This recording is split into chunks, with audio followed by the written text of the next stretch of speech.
Chapter 2.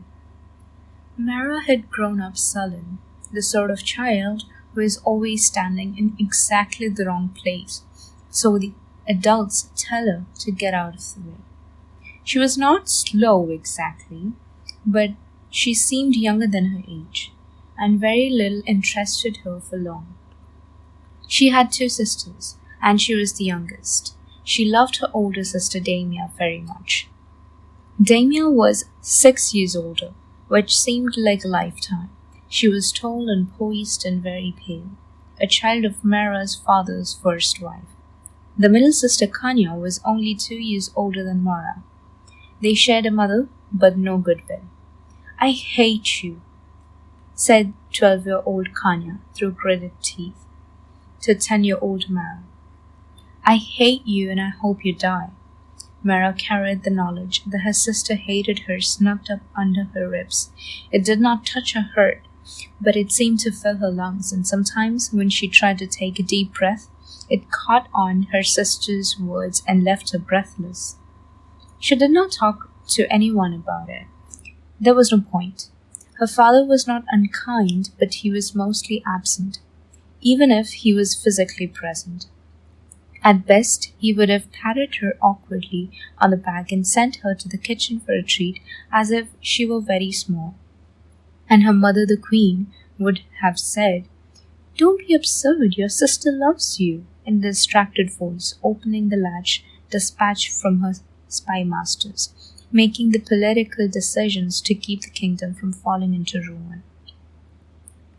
When Prince Walling was betrothed to Damia, the household rejoiced.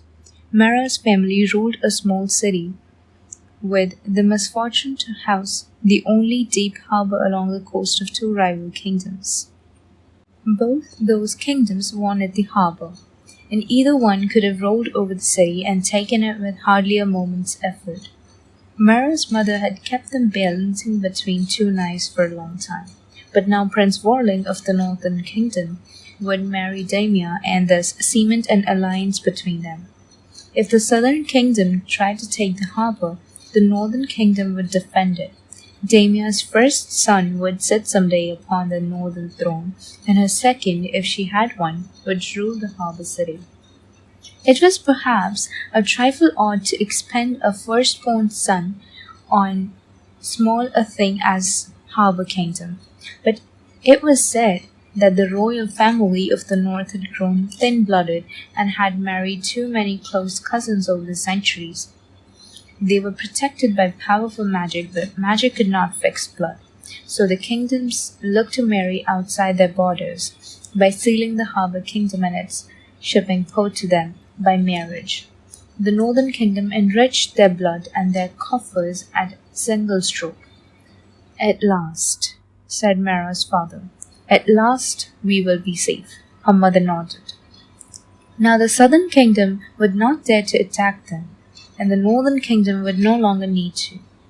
It was only Marra who cried, "But I don't want you to go," she sobbed, clinging to Damia's waist. "You're going away." Damia laughed. "It will be all right," she said. "I'll come visit. Or you'll come visit me." "But you won't be here." "Stop it," said her mother, thin-lipped, pulling her daughter away from her stepdaughter. "Don't be selfish, Marra. Marra's just bitter because she doesn't have a prince," said Kanya, taunting. The unfairness of this made Marra cry harder. She was 12 and she knew that she was too old to throw a tantrum, but she felt one coming on anyway. The nurse was fetched to take her away, and that meant that Marra did not see Damia leave, with all the pomp and ceremony of a bride going to her bridegroom's kingdom. She was watching 5 months later, though, when Damia's body was brought home in state. There was a black wagon pulled by 6 black horses, flanked by riders dressed in mourning bands. There were 3 black carriages before and after the wagon, the curtains drawn. Their horses too were black.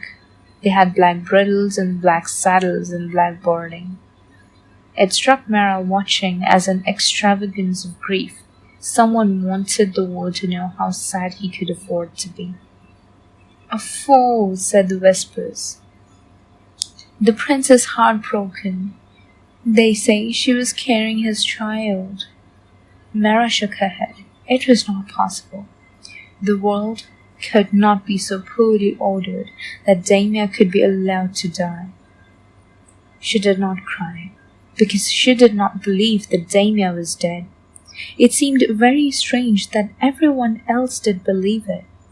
They ran back and forth, sometimes weeping, more often planning the details of the funeral. Marra crept into the chapel that night. If she could prove that the body lying there was not Damia, then all the foolishness of the funerals could be set aside. The shrouded figure smelled strongly of camphor. There was a death mask atop the shroud. It was Damia, her face composed. Marra stared at the figure for a little while and thought that it had been several days since they had heard of Damia's death. They had been cold days, but not cold. The camphor could not quite chase away the scent of decay. If she tried to push aside the death mask and tear off the shroud, she would see a rotten corpse. Who knew what it would look like? "I was thinking like a little child," she thought angrily, "thinking that I would be able to tell if it was Damia. It could be anyone under that or even her." She crept away and left the shroud undisturbed. The funeral was lavish but rushed. The riders that the prince had sent were better dressed than Marra's mother and father. Marra resented her parents for being shabby and resented the prince for making it obvious. They lowered the body into the ground. It could have been Damia. It could have been anyone. Marra's father wept, and Marra's mother stared straight ahead, her knuckles white where they gripped her cane. Days followed, one after the other. Chasing each other into weeks, Marra came to believe that it had been Damia. Mostly because everyone else seemed to believe it.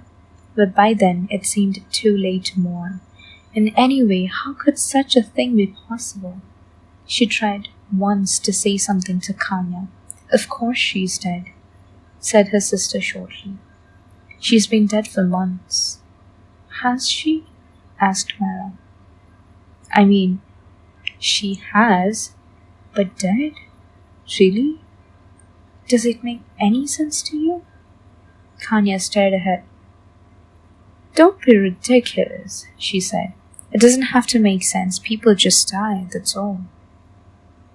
"I guess," said Marra. She sat down on the edge of the bed. "I mean, everybody says she is." "They wouldn't lie about it," said Kanya. "Marrying the prince meant that we were going to be safe. If Damia is dead, then the prince will marry someone else and we'll be in danger again." Marra said nothing. She had not thought of that either. "I must start to think like a grown-up. Kanya is doing better than I am." The 2 years between them seemed suddenly vast, full of things that Marra knew but had never thought about. Kanya sighed. She reached over and hugged Marra with one arm. "I miss her too," she said. Marra accepted the hug, though she knew her sister hated her. Hate, like love, was apparently complicated. The edge of the blistered land was before her. Marra looked at it for nearly a minute, thinking it was strange how clear the edge was. It looked like the shadow cast by a cloud. This bit here was dark and that bit was bright. It took a moment or two for wind blowing from one side to reach the other. She could hear the crows calling back and forth.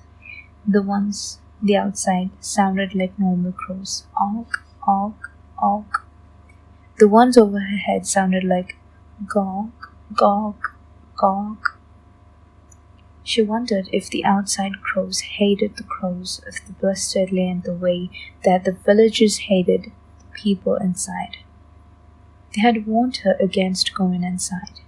"They'll kill you as soon as they look at you," one man had said, leaning against the fence. The second man, his friend or his brother. Marra wasn't sure. Nodded in time. "It's creeping the sound," man said. Gets a little bigger every year. The first one nodded. There's trees that used to be on this side and that are on that side now, he spat. Full of cannibals. You go in there, they'll eat you and lick out of your bones. Ain't no reason to go in, said the second one. Not for canny folk. They looked at her suspiciously. The first one spat again, near her feet. Marra had found that people inside were much more welcoming. They had shared the fire and given her best directions they could offer. I was worried about the wrong things as usual. It had taken her a day and a half to get to the blistered land from the dust wife's home.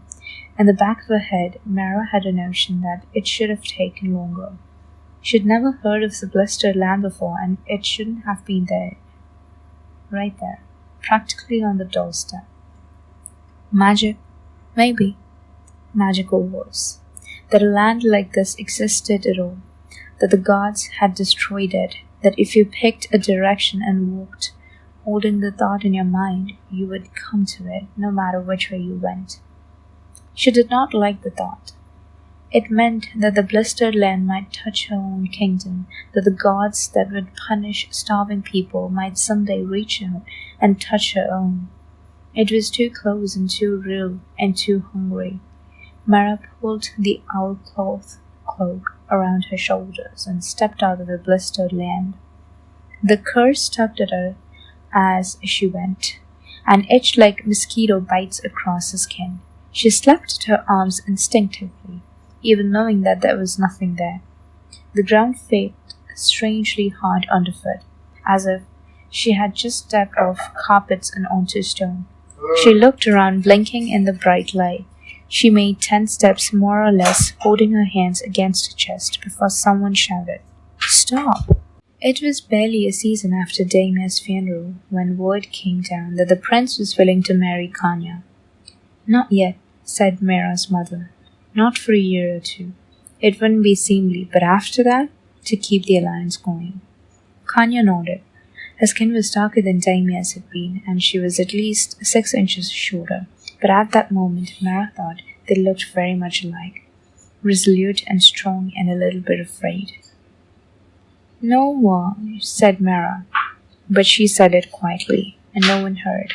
It was absurd to think that Kanya would die because Damia had. Damia's death had been an accident, that was all. Had been a tragedy. It was no one's fault. Marra knew all these things. They did not shake the gnawing dread that had lodged itself under the breastbone. She felt it as if the dread must be visible to other people like a growth, and it seemed strange that no one ever commented on it. "Be careful," she said to Kanya one day. "Please, don't." She stopped. She didn't know how to finish that. "Don't get married? Don't walk down any stairs?" Kanya gave her a sharp look. "Careful how?" Marra shook her head miserably. "I don't know," she said. "I just feel something's going to go wrong." "Nothing will go wrong," said Kanya. "What happened to Damia was an accident. It won't happen to me." Her voice rose sharply on the last word, as she turned and stalked away. "I've made a mess of it again. I can't say anything until I know more." A year passed, and Kanya went away to the north, while slightly less pomp than Damia had. Marra dug her nails into the palms and watched her go. Her sister was much too young, and no one was saying anything about it. Before Damia died, Marra would have spoken up and demanded answers and explanations. Now she bowed her head and said nothing. Everyone else knows. They must know. They are not talking about it for a reason. Why is no one talking about it? "Don't cry," her nurse said as she stood on the castle wall, watching the prince's horses take Kanya away. "Try to be happy for her. You'll have a prince of your own someday." Marra shook her head. "I don't think I want one," she said.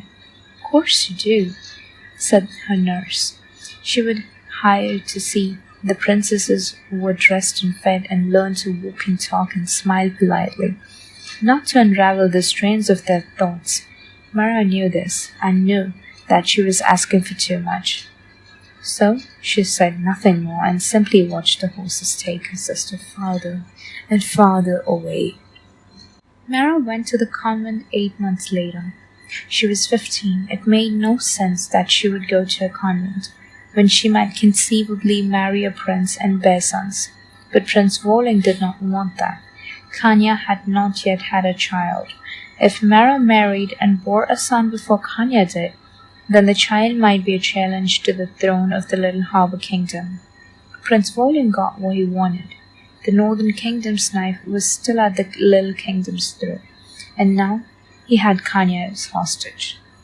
The queen explained this to her. Although she did not use the word hostage, she used words like expediency and diplomacy. But Marra knew very well that the hostage was lurking somewhere in the background. Kanya was hostage to the prince. Marra's future children, if any, were hostage to Kanya's fertility. "You like the convent," said the queen, "more than you like it here, at any rate." She and Marra looked very much alike, round and broad-faced, indistinguishable from any number of peasants working in the field outside the castle. The queen's mind was as brittle sharp as an iron dagger, and she spent her days delicately threading the way of alliances and trade agreements that allowed their kingdom to exist without being swallowed up. She had apparently decided that Marra could be withdrawn from the game of merchants and princes and safely set aside.